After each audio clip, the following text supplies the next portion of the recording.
एक ही दिन में दुनिया कितनी दिशाओं से हिल रही है। इलॉन मस्क का स्टारशिप फिर से लॉन्च से पहले अटक गया, लॉन्च से पहले ही अटक गया। भारत ने अचानक अमेरिका को जाने वाली डाक सेवाएं रोक दी और यमन में इजराइल के हमलों से दर्जनों लोग लहूलुहान हो गए। वियतनाम पर 200 किमी घंटा की रफ्तार वाला तूफान काजिकी टूटने को है, जबकि गाजा सिटी में आधिकारिक तौर पर फैमिन घोषित कर दिया गया, जहां लाखों लोग भूख से जूझ रहे हैं। लंदन का मशहूर नॉटिंग हिल कार्निवल भी अब अपने भविष्य को लेकर संकट में है। दोस्तों, सोचिए जरा, एक तरफ इलॉन मस्क का सपना, दुनिया का सबसे बड़ा रॉकेट स्टारशिप, जिसे मानव जाति को मंगल तक ले जाने की उम्मीदों से जोड़ा जाता है, वो फिर से लॉन्च पैड पर ही अटक गया। ग्राउंड सिस्टम्स ट्रबल ने इस मेगा रॉकेट को आसमान छूने से पहले ही रोक दिया। सवाल ये है कि जब बार बार इतनी बड़ी तकनीकी गड़बड़ियां सामने आ रही हैं, तो क्या सच में हम इंसान इतना जल्द मंगल की यात्रा कर पाएंगे, या ये सिर्फ एक सपना बनकर रह जाएगा? और क्या इलॉन मस्क का ये सेटबैक उनकी सबसे बड़ी एम्बिशन को झटका देने वाला है, या फिर यह आने वाली किसी बड़ी सफलता की तैयारी है? लेकिन रुकिए, कहानी यहीं खत्म नहीं होती। दूसरी ओर भारत और अमेरिका के बीच अचानक से ऐसा कदम उठा लिया गया जिसने लाखों लोगों को चौंका दिया। भारत ने 25 अगस्त से अमेरिका के लिए सभी अंतर्राष्ट्रीय डाक सेवाएं अस्थायी रूप से रोक दी है। वजह, अमेरिका की नई कस्टम व्यवस्था। अब सोचिए, आज के समय में जब पूरी दुनिया ई कॉमर्स और ऑनलाइन शॉपिंग पर निर्भर है, तब अचानक पार्सल्स और लेटर्स का प्रवाह बंद हो जाना कितने लोगों की जिंदगी को प्रभावित करेगा? क्या ये सिर्फ एक अस्थायी रुकावट है, या दोनों देशों के बीच किसी बड़े व्यापारिक विवाद का संकेत? और अब जरा नजर डालिए मध्य पूर्व पर, जहां हालात पहले ही बारूद के ढेर पर बैठे हैं। यमन में इजराइल ने हूती विद्रोहियों के बिजली संयंत्रों को निशाना बनाते हुए हवाई हमले किए, जिसमें कम से कम 6 लोगों की मौत और 86 लोग घायल हो गए। जरा सोचिए, जब एक युद्ध पहले से ही पूरे क्षेत्र को हिला रहा हो, तब ऐसे हमले आम नागरिकों के लिए कितने खतरनाक साबित हो सकते हैं। सवाल उठता है कि क्या ये हमला केवल एक जवाबी कार्रवाई है, या आने वाले दिनों में ये संघर्ष और भी बड़ा रूप लेने वाला है?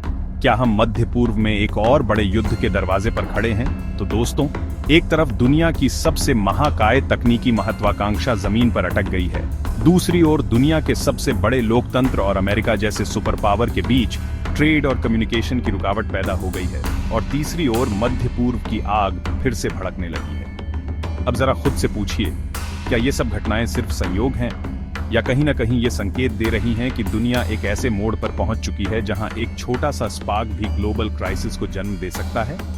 यूक्रेन का ड्रोन हमला रूस के परमाणु संयंत्र को झटका देकर उसकी क्षमता आधी कर देता है, और लंदन का मशहूर नॉटिंग हिल कार्निवल भी अब अपने भविष्य को लेकर संकट में है।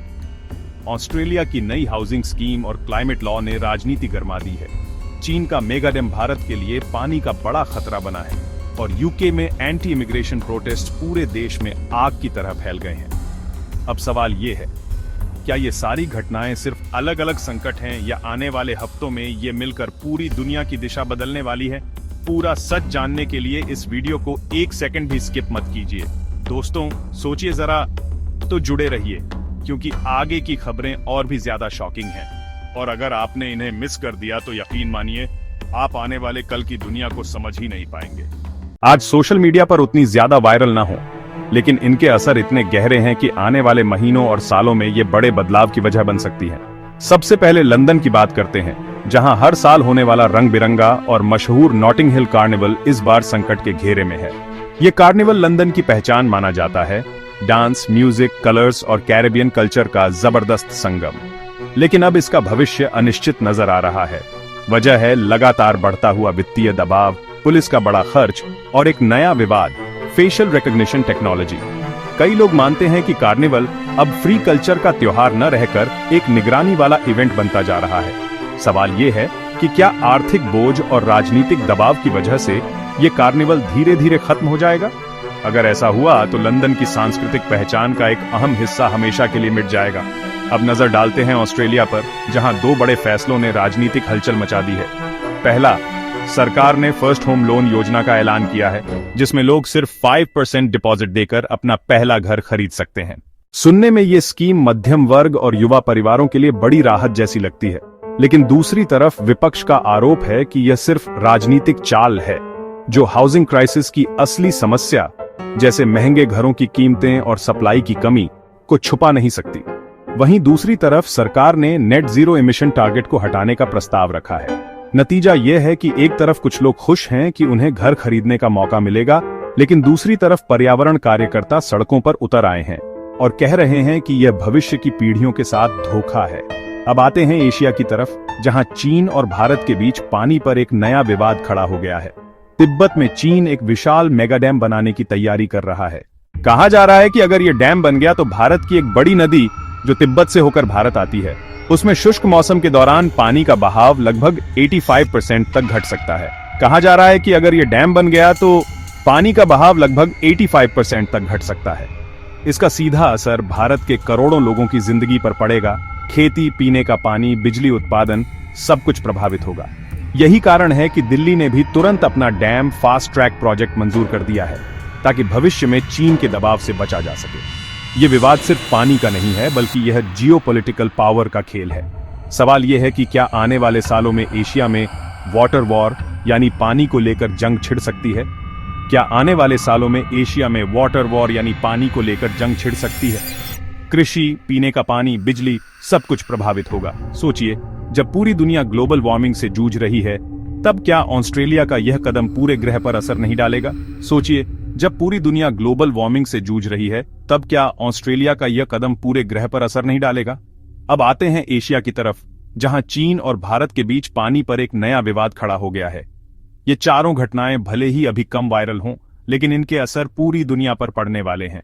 और अब आखिर में नजर डालते हैं ब्रिटेन की ओर, जहां पिछले कुछ दिनों में एक और बड़ा संकट उभर आया है, anti immigration protests.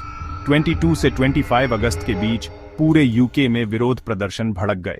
London, Liverpool और मैनचेस्टर जैसे बड़े शहरों में हजारों लोग सड़कों पर उतरे, जिनका कहना है कि इमिग्रेशन हमारी नौकरियां और संसाधन छीन रहा है। पुलिस को कड़ी मशक्कत करनी पड़ी और इस दौरान 80 से ज्यादा लोगों को गिरफ्तार किया गया। साथ ही कई पुलिसकर्मी भी घायल हुए। 0.80 से ज्यादा लोगों को गिरफ्तार किया गया। साथ ही कई पुलिसकर्मी भी घायल हुए। ये विरोध अब सिर्फ छोटे शहरों तक सीमित नहीं रहे, बल्कि पूरे देश में फैलने लगे हैं। और यही सबसे खतरनाक बात है, क्योंकि इमिग्रेशन सिर्फ यूके की अर्थव्यवस्था नहीं, बल्कि उसकी राजनीति और समाज की एक गहरी जड़ बनी हुई है। अगर ये विरोध और बढ़े तो आने वाले चुनावों पर भी इसका सीधा असर पड़ सकता है।